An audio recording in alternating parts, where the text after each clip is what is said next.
So, hello and welcome back to our Dragon Age Inquisition No Death Rules playthrough. Brought to you by William Ellison, Master Rosarius, and GameAnyone.com.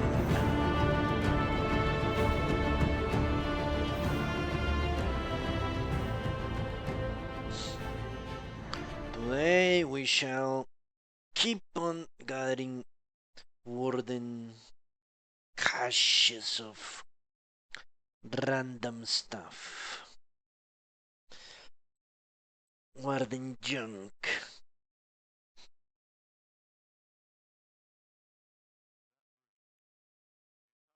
If you will. But first, I think... Why do I want to go back to Haven?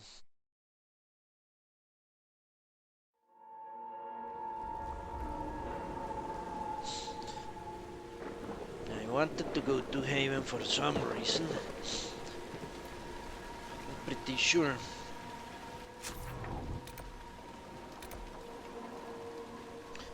Memories of the Grey. Okay. Yeah, let's go to Haven.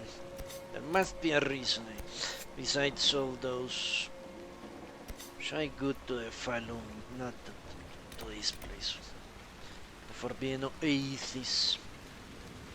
Fight a little bit more.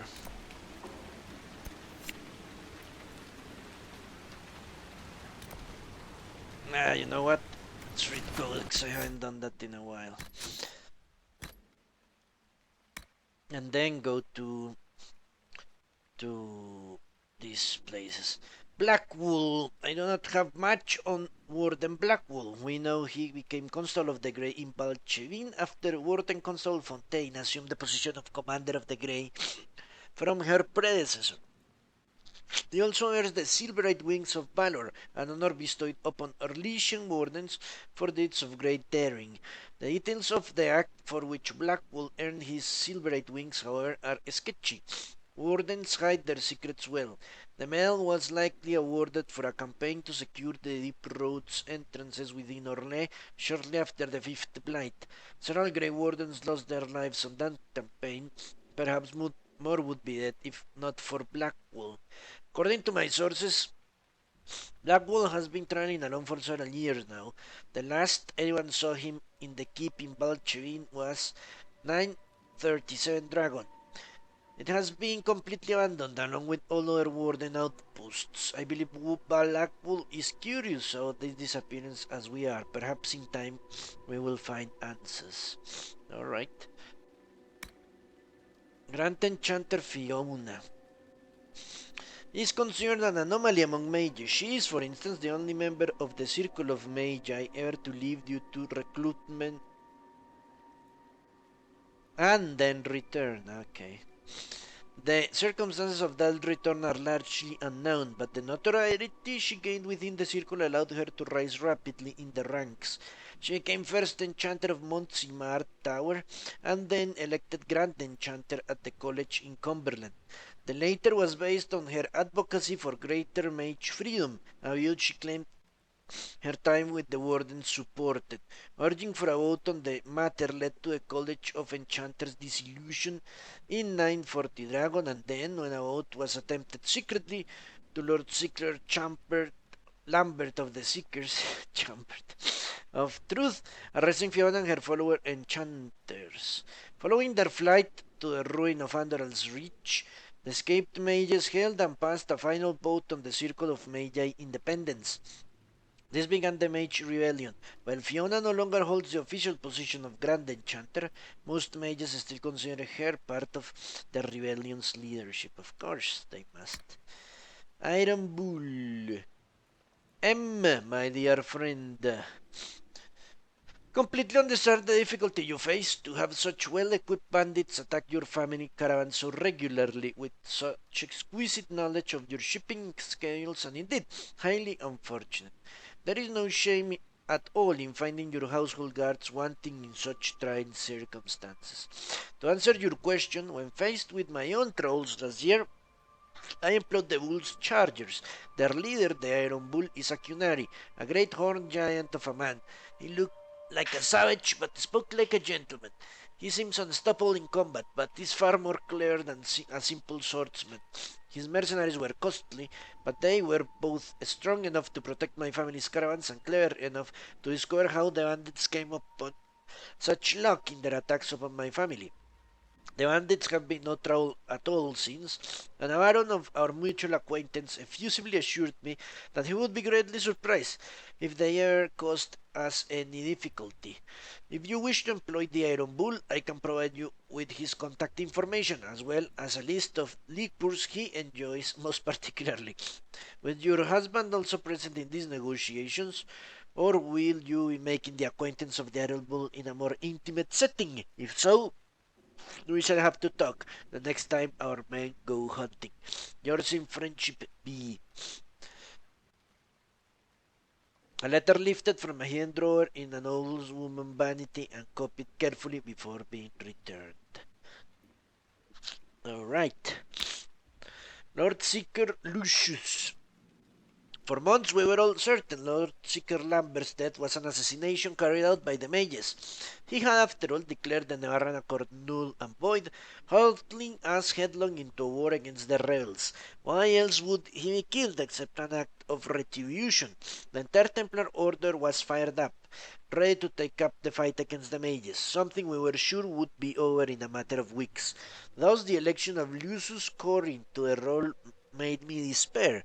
According to few seekers of the truth with whom I spoke, he was a moderate. He agreed to the Divine's conclave, and every Templar I knew felt certain he would compromise to see the war ended. But lately, the man seems different, does he not? I never met him before he assumed command, but even in this short time his opinions on the war have turned.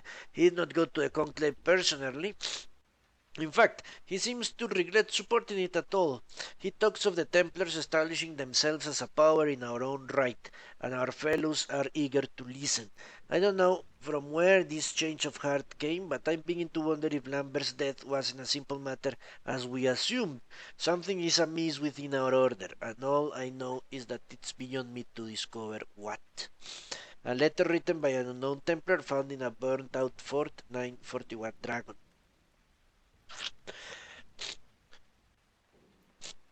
Interesting. Because that man wants to do the same we want to do. Sarah. This report by Josephine has been defaced numerous times in a different hand. On Sarah, Red Jenny and Bellissima Lady Parts Bond knuckle the fronts. It falls me to comment on this Red Jenny, for as a creature of the court I must have seen the effect of her actions. Although I cannot be certain, does that make them effective or ineffective? What I know is that she has vexed city's guardsmen across Thales and always escaped.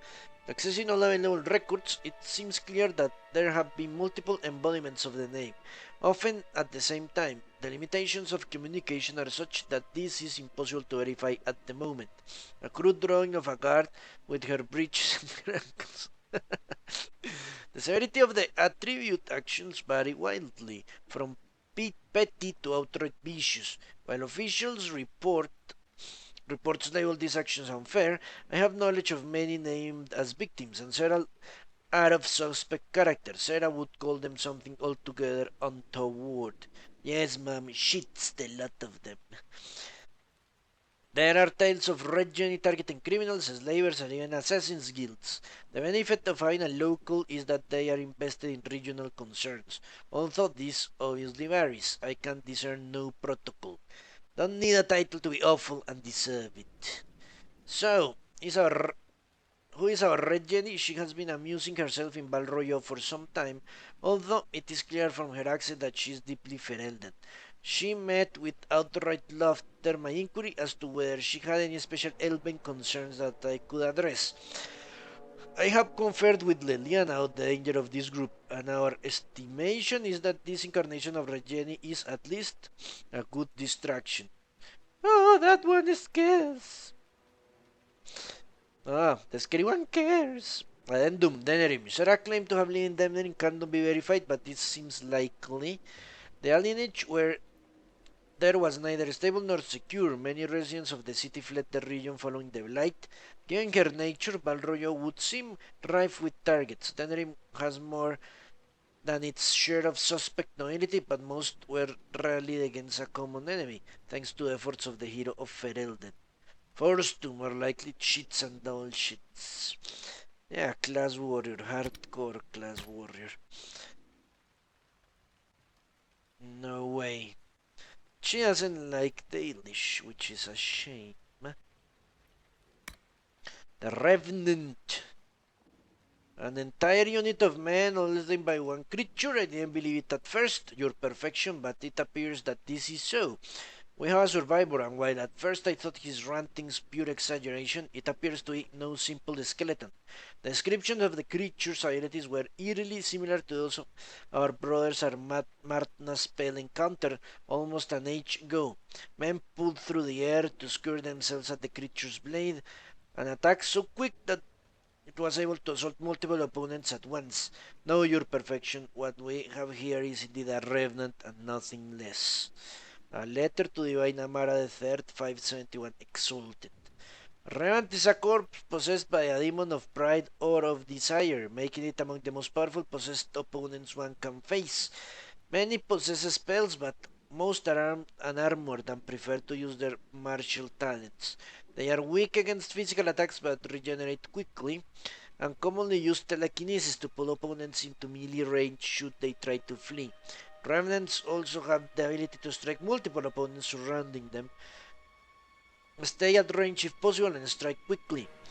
That's the only way to take down such a creature.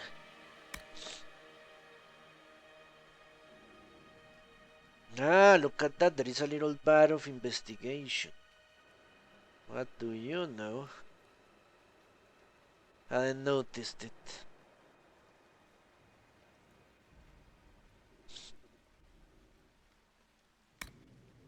This, because I already completed it, doesn't have anything. Interesting. Kunari Tamasrans. Nanny Goodwin lay on the hard stones of the Kirkwall docks until the sailors left with her purse. As she struggled to her feet, a large grey hand reached down to help her. It was one of the Kunari, the great horned giants who had come to live in the city. I thank you, said Nanny Woodwin, hesitantly looking for her satchel. I did not know the docks were so dangerous, or I would have asked one of the Lord gods to accompany me as I brought healing herbs for the children. You're a Tamarran, said the Kunari. Under the Kun, no sailor would accost you. Why are you here? I am but Lord's Jan Nanny Goodwin said. A Lord did not believe me when I told him that the children needed healing herbs, so I was forced to buy them myself. Under the Kun, the Kunari said. Tamarans are trusted and listened to when caring for the children, and any healing herbs they need would be provided. Why did Lord not attend to your words? It's a noble, Nanny Goodwin said, and I'm merely a servant who cares for his children. She lifted her swan to hide the bruises the sailors had given her, as well as the bruises Lord himself had left. Under the Kun, the Kunari said, all are equal, and not a Martian think herself a mere anything. Nanny Goodwin bid the Kunari a good day and returned to Hightown with very much to think about. An excerpt from The Lies of the Nobles, the Truth of the Kun. As I said the other time, that's exactly what the Kun offers. Equality under the law. Oppression, but equality. Kunari Ben Hasrath. Suggesting that all Ben Hasrath are spies is like assuming all craftsmen are carpenters. The Ben Hasrat form a significant portion of the Kunari priesthood, tending to a variety of tasks within the society. In Kunari cities, Ben Hasrat serve as something akin to a town guard, investigating anything that disrupts the orderly function of the city. Ben Hasrat re-educators treat criminals and rebels against the Kun, determining whether they must destroy the subject's mind using a poison known as Kamek. Those they can rehabilitate, although through treatment and education are later transferred to simple work details. In contested or warring areas, Ben Hazrat coordinated the Qunari military to track the dreaded Talbashot rebels, and function similar to bounty hunting. Outside Qunari borders, Ben Hazrat agents primarily observe and report. While this may seem underhanded, it's no more than most nations do with their own spies, and the Qunari are, perhaps rightly in retrospect, extremely concerned with the danger our culture comparatively liberated mages pose. Our assumption that all Ben Hazrat are malicious spies bent on bringing Orle into the Qun has no basis in fact. The simple prejudice against a race whose appearance unsettles us, compounded by a guilty conscience at seeing how many peasants, especially elves, prefer life under the Qun to life under our empress. The Qunari are a society of people with different culture and different values, but people nevertheless as complex and nuanced as Orle. Except from the lion and the bull, racial bias and oversimplification of Qunari societal roles in the Orlesian court. Published by the University of Orle. Interesting. They could publish such seditious literature. The friends of Red Jenny. The friends, don't poke them. It's tempting because what else can you do? But don't never know what you will get, because Red Jenny, she's been around a long time. She's everywhere, and she hits hard or she hits light, but the choosing isn't up to you. You want someone to get their desserts? Save your coppers for a moral crown and know what you're getting. Notes from Sir Cater, a traveling merchant, to his son Herbal. Kerbal Space Program. Okay. They are a distraction, whichever they are. Keeps people busy and the lords edgy. And with the assaults not having any bearing, we have paid to strike guest rivals.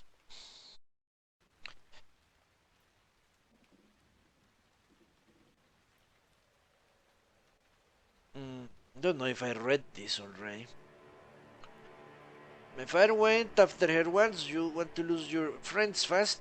Just say you're tracking hers. He found a report that said she was killed in Navarra. Everyone...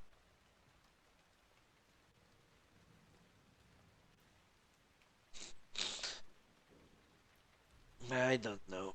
This seems like disjointed shit. That doesn't make any sense. Don't like it at all. Let me see if I can find something useful here.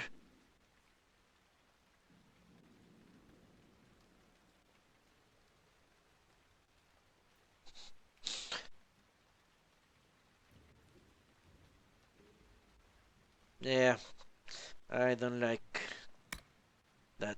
The Grey Wardens. Their light had ravaged the land for months. The armies of the great kings amassed for one last stand. As the sun burst through the clouds that boiled and churned in the dark sky, it illuminated a vast seething horde of Darkspawn with the archdemon at its head. It was then, when courage seemed to fail and all lost to death and despair, that the Grey Wardens came. They arrived with the beating of wings like mighty war drums, and stood before the armies of men. The Grey Wardens, grim and fearless, marched north, even between men and the encroaching Darkspawn.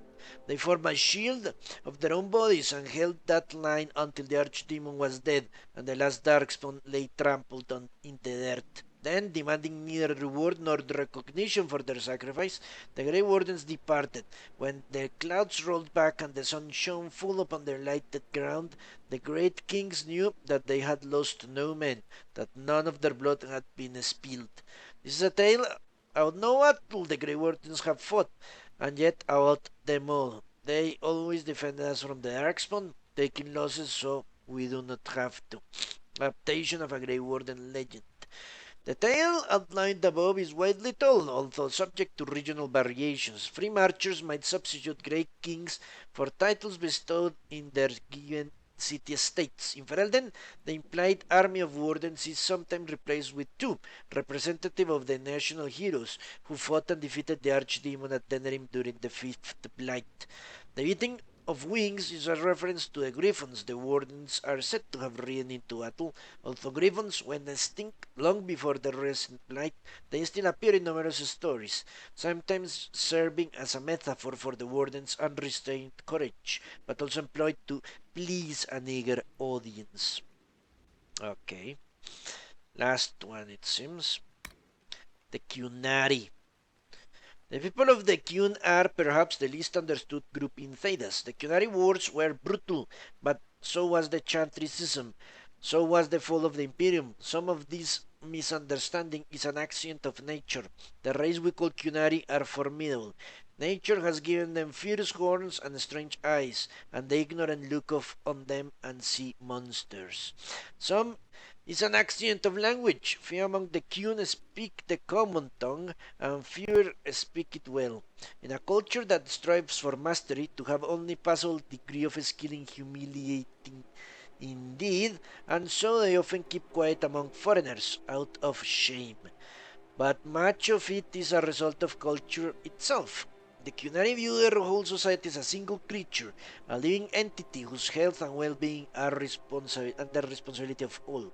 Each individual is not only a tiny part of the whole, a drop of blood in its vein, important not for itself, but for what it is to the whole creature. Because of this, the Cunari consider most the Cunari most outsiders meet belong to the army, which the Cun regards as if it were the physical body, arms, legs, eyes, and ears, the things a creature needs in order to interact with the world. One cannot get to know a person solely by studying his hand or his foot, and so one cannot truly meet the Cunari until one has visited their cities. That is where their mind and soul dwell. In Seheron and Parvolen, one can truly see the Cunari in their entirety. There, the unification of the Cunari into a single being is most evident. Workers, whom the Cunari call the mind, produce everything they require. The soul, the priesthood, seeks a greater understanding of the self, the world, and exhorts the body and mind to continually strive for perfection. The body serves as the go-between for the mind, the soul, and the world. Everyone and everything has a place decided by the Cun, in which they work for the good of the whole. It is a life of certainty, of equality, if not individuality. Yes, very true.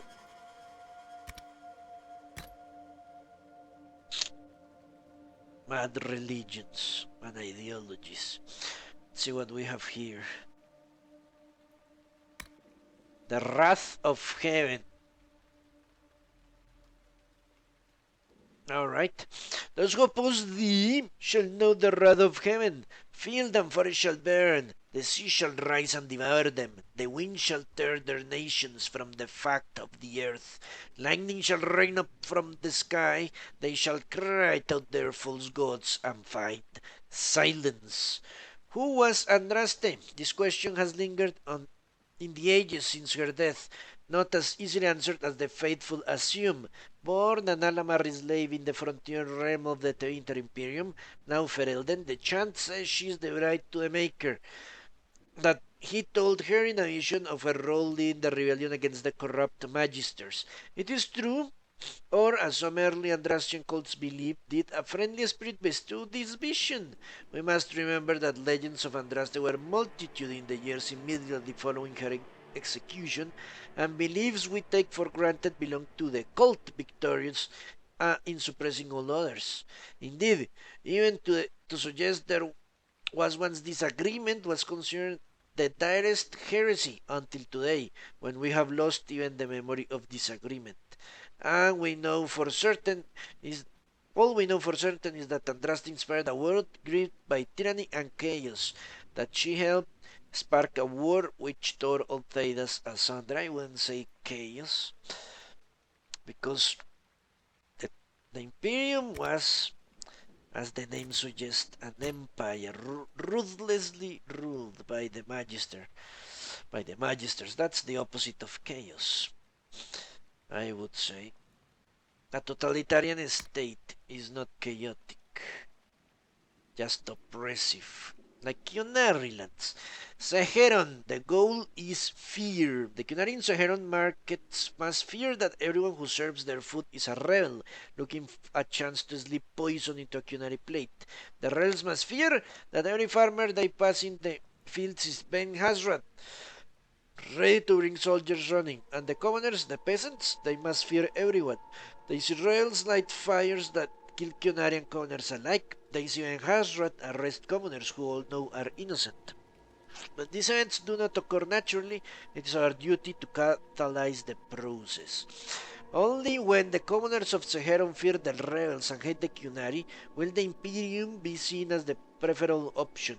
The actions we take here may seem cruel, but to succeed we must agitate until all of Seheron hates both the rebels and the Cunari for their actions. Only when the people are broken can we save them. Only when they fear all others will they accept the aid of the Imperium. Any good soldier would kill 10 men to save 20. We must bring terror to Seheron so that we might one day bring peace. This guy is awesome. An excerpt from a trading manual given to the Tainter operatives joining the Sicari, whose existence has been officially denied. Yes, that's what we plan to do as well. With the Chantry and the Templars, it seems, because the mages are our least horrible option. The Summer Bazaar. We must rededicate this jewel of Balroyo as the Summer Bazaar of the First Lion, to reflect the spirit of renewal that is at the heart of the capital and of our people. Let the strength of the four always guard the grace of the empire.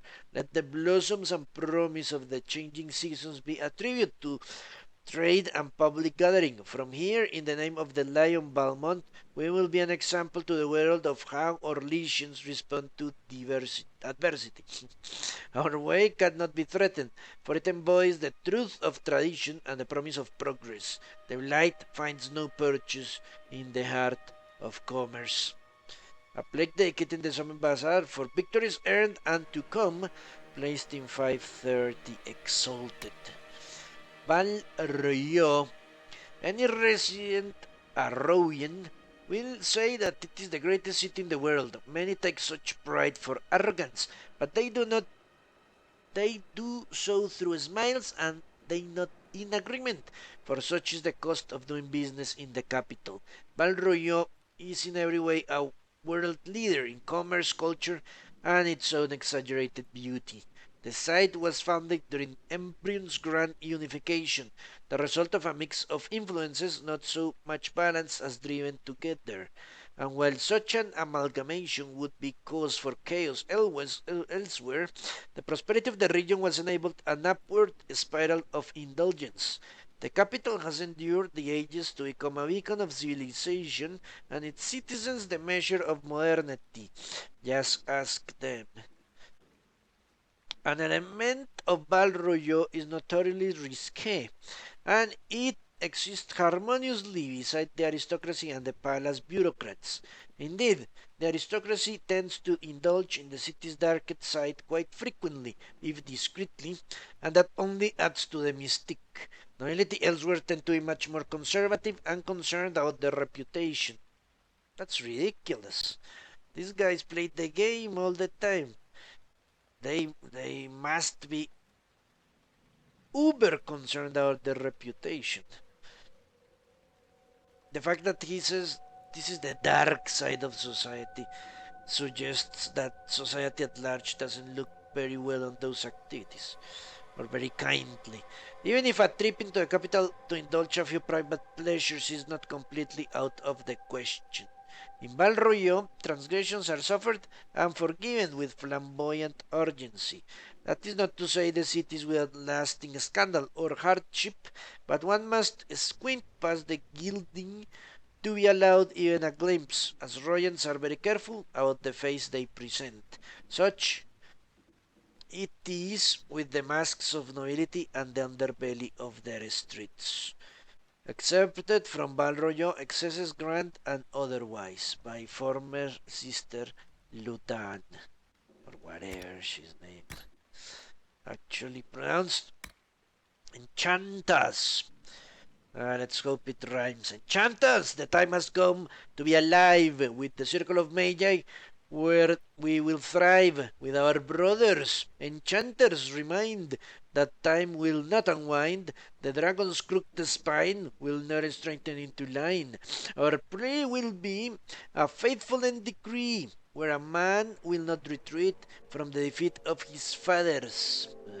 Enchanters, a time has come for battle lines. We will cut these knotted ties, and some may live and some may die. Enchanter, come to me. Enchanter, come to me. Enchanter, come to see. Can you come to see? As you once were blind, in the light now you can sing. In our strength we can rely, and history will not repeat. Hideous.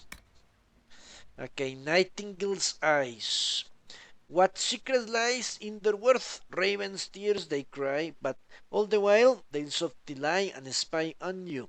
Nightingale's eyes, what will they find left behind? Craven master spy, with heart remiss for those who could not find the truth. We are blinded, so we are hiding, dying to be. We're hiding from the fighting, longing to see. We're waiting for someone to speak and set us all free. Nightingale's eyes can free the ties on our hands. Craven master spies, can they find the key that can unlock the past? We're hiding from the fighting, longing to see. We're waiting for someone to speak and set us all free, free. Well, this is much better.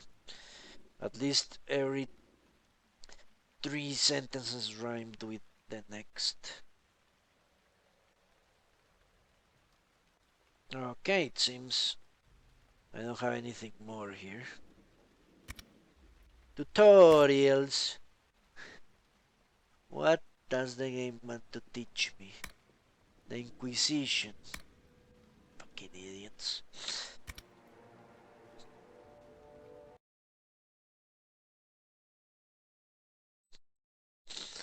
Okay. Let's go to where? Haven. Yes.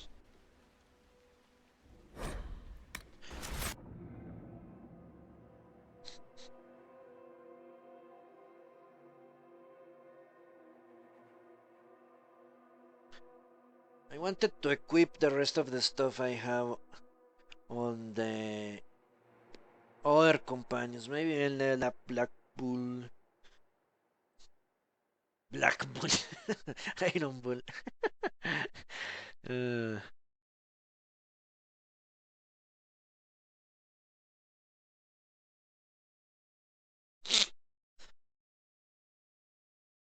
but as always, first we go and try to deliver stuff to the apprentice mage.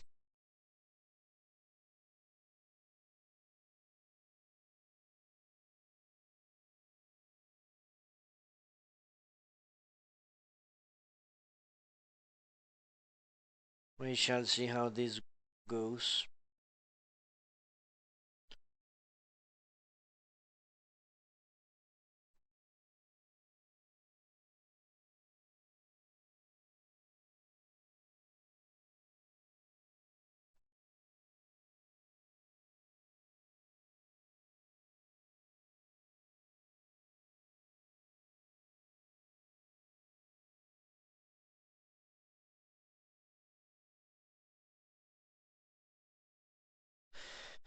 Loading screens the vein.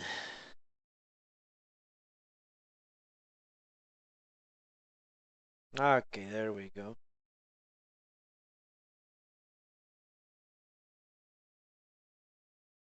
Let's continue then. Onwards to a chantry.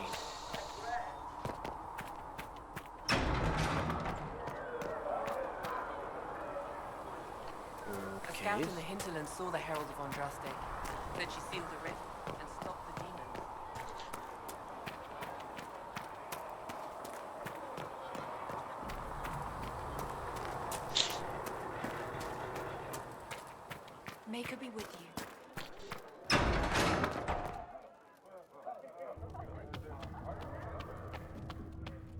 I will take these injury reports to research with Dave. Apothecary Adon says you'll have the If you find reagents you anything, requested please soon. bring it in. Okay. Let's see what missions do we have.